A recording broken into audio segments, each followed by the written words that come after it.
नमस्कार बंधुरा कुकिंग मम चैनेले आपनादेर सबाइके स्वागत जानिए आजकेर भिडियो शुरू करछि। आजके बानिये नेब नर्थ इंडियान एकटा खाबार छोले भटुरे, जेटा आमी खूब सहज उपाये घरे थाका उपकरण दिए बानिये नेब। आपनारा देखते थाकुन, आशा करी आपनादेर भालो लागबे। और ये खाबारटा किन्तु आमी पुरोपुरी पेঁয়াজ रसुन छाड़ा बानाबो, ताई आपनादेर जदि कोनो निरामिष दिन थाके सेई दिने इजिली बानिये निते पारबेन। এখন আমি একটা বাটিতে ভাগের এক ভাগ সুজি নিয়ে নিলাম আর ওই বাটি মেপেই এক বাটি দই নিয়ে ভালো করে মিশিয়ে 10 মিনিটের জন্য রেখে দিয়েছিলাম। এখন 10 মিনিট পর আমি এসেছি, ততক্ষণে সুজিটা একটু দইয়ে চুবে ভিজে গেছে। এখন আমি একটা বড় বাটিতে 2 কাপ ময়দা নিয়ে নিচ্ছি আর সাথে নিয়ে নিলাম 1 চা চামচ নুন আর 1 চা চামচ চিনি। আর এখন বেকিং পাউডার নিয়ে নিচ্ছি। বেকিং পাউডারটা আমি 1 চা চামচের 4 ভাগের 1 ভাগ নিলাম আর বেকিং সোডাও 1 চা চামচের 4 ভাগের 1 ভাগ নিলাম। শুকনো ভালো করে মিশিয়ে নেব।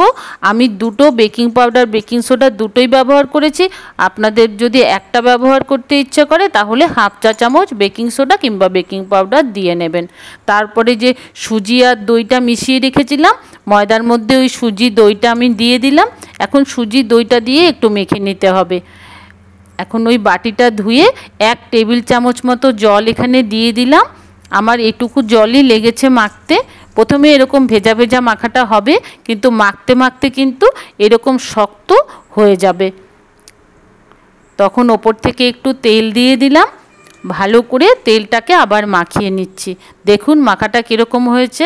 এটা কিন্তু বেশি মেখে ফেলিনি, খালি জিনিসগুলো একটু মিশিয়ে নিয়েছি। এখন একটা টিফিন বক্স নিয়ে নিয়েছি। টিফিন বক্সের মধ্যে এই মাখাটা ঢুকিয়ে দিলাম আর এই ময়দাটা এখন নিয়ে গিয়ে কিছুক্ষণ আমার ব্যালকনিতে রোদ আসে সেই রোদের মধ্যে আমি রেখে দিলাম। 2 ঘন্টার জন্য রোদে রাখলেই হবে। ততক্ষণে আমি ছোলেটা বানিয়ে নেব। 8 ঘন্টা ভিজিয়ে নিয়েছিলাম এই কাবুলি চানাটা এখন জলে দিয়ে দিলাম। আর আপনারা যদি ভাবেন যে ব্রেকফাস্টে করবেন তাহলে কিন্তু আগের দিন রাতে চানাটাকে ভিজিয়ে রাখতে হবে। জলটাও আমি মেপে ব্যবহার করেছি। জল চানা যতখানি দিয়েছিলাম তার ঠিক ডাবল জল দিয়ে নিয়েছি। এখন একটা বড় সাইজ টমেটো দিয়ে দিলাম, 2টো কাঁচা লঙ্কা, অল্প ধনেপাতার ডাঁটা, একটা তেজপাতা, অল্প এমনি নুন দিয়ে দিলাম, হাফ চা চামচ বিট নুন দিয়ে দিলাম, হাফ চা চামচ গোলমরিচের গুঁড়ো আর 1 চা চামচ ঘি। এগুলো সব মিশিয়ে কুকারটাকে সাইডে রেখে এখন একটা কাপড় নিয়ে নিয়েছি। কাপড়ে দিয়ে দিলাম 1 চা চামচ চা পাতা আর কিছু গরম মশলা দিয়ে দিচ্ছি। এখানে দিয়ে দিলাম দারচিনি, একটা লং, একটা বড় এলাচ, 2টো ছোট এলাচ দিয়ে ভালো করে এখন এই পুটুলির মতো একটা বেঁধে নেব কাপড়টা দিয়ে। মশলাটাকে এমনিও দেওয়া যায়, কিন্তু মশলাটা বেশি মশলা হয়ে যাবে এই ছোলে সেদ্ধটা, তাই মশলাটাকে এভাবে দিয়ে দিলে মশলাটা এক সাইডে থাকবে, মশলার গন্ধটা পুরোটা চলে যাবে। আর চা পাতা দিয়ে দিলে ছোলের কালার খুব সুন্দর আসে। এখন কিন্তু 2টো সিটি দিয়ে আমি নিয়ে এসেছি। চানাটা এরকম সেদ্ধ হয়েছে আর কাপড়ের যে মশলাটা পুটুলি করে রেখেছিলাম সেই কাপড়টা কিন্তু এখন ফেলে দিলাম। পুরো ফ্লেভারটাই কিন্তু এখানে চলে এসছে। আর ছোলেটা ঠিক এরকম নরম সেদ্ধ হয়েছে, সেটা বুঝে আপনারা দিয়ে দেবেন কতটা সেদ্ধ মানে সিটি দিতে হয় কুকারে। এখন জলটা একটা বাটিতে আমি ছেঁকে নিলাম। এই জলটা কিন্তু ফেলে দেব না, এই জলটাকেও আমি রান্নার কাজেই ব্যবহার করব। এখন কড়াইতে তেল বসিয়ে দিয়েছি। এখানে অল্প রিফাইন্ড অয়েল দিয়ে নিলাম আর 1 চা চামচ ঘি দিয়ে নিলাম। দিয়ে দিলাম অল্প জিরে ফোড়ন। জিরাটা একটু ভাজা ভাজা করে নিয়ে এখানে আদা আর কাঁচা লঙ্কা আমি কুটে নিয়েছিলাম সেটা দিয়ে দিলাম। এখন এই আদা আর কাঁচা লঙ্কাটার কাঁচা গন্ধটা যতক্ষণ না যায় ততক্ষণ ভেজে নিয়ে এখানে 2টো টমেটো কুচিয়ে রেখেছিলাম সেটা দিয়ে দিলাম আর অল্প নুন দিয়ে দিলাম। যেহেতু আমি এখানে পেঁয়াজ আর রসুন ব্যবহার করছি না তাই টমেটোর পরিমাণটা একটু বেশি দিলাম। আপনারা যদি পেঁয়াজ রসুন ব্যবহার করেন তাহলে টমেটোটা একটা দিয়ে নিলেও হবে। এখানে এখন 1 চা চামচ ধনে গুঁড়ো দিলাম, হাফ চা চামচ কাশ্মীরি লঙ্কার গুঁড়ো আর হাফ চা চামচ হলুদ গুঁড়ো আর এখন দিয়ে দিলাম হাফ চা চামচ কসুরি মেথি। এই ছোলেটার মধ্যে কসুরি মেথির গন্ধ খুব ভালো লাগে। এগুলো একটুখানি সময় ভেজে নিয়ে এখন যে সেদ্ধ করে রেখেছিলাম চানার জলটা সেটা এখানে দিয়ে দিলাম। মশলাটাকে একটু ভালো করে ভেজে নেব। মশলাটা যখন ভাজা হয়ে গেছে, জল ছাড়তে শুরু করেছে, তখন আমি সেদ্ধ করে রাখা কাবুলি চানাটা দিয়ে দিলাম। চানাটা দিয়ে এখন মশলার সাথে ভালো করে মিশিয়ে নিতে হবে। আর 5 মিনিট মতো ধরে ভালো করে এখানে রান্না করে নিয়েছি। আবার মানে ছোলাটাকে মশলার সাথে একটু সাঁতলে নিয়েছি। এখন আমি চানাটা যে সেদ্ধ করে জলটা ছেঁকে রেখেছিলাম সেই জলটাই এখানে দিয়ে দিলাম। এখন ভালো করে ফুটিয়ে নেব। যখন এরকম ফুটতে শুরু করেছে, দেখুন অনেকটা গাঢ় হয়ে গেছে, কিন্তু মশলা তো খুব একটা বেশি দেইনি, তাই আমি হাতা দিয়ে এরকম করে ভেঙে ভেঙে দিচ্ছি কিছু চানা। তাহলে এই গ্রেভিটা অনেকটা গাঢ় হয়ে যাবে, খেতে ভালো হবে।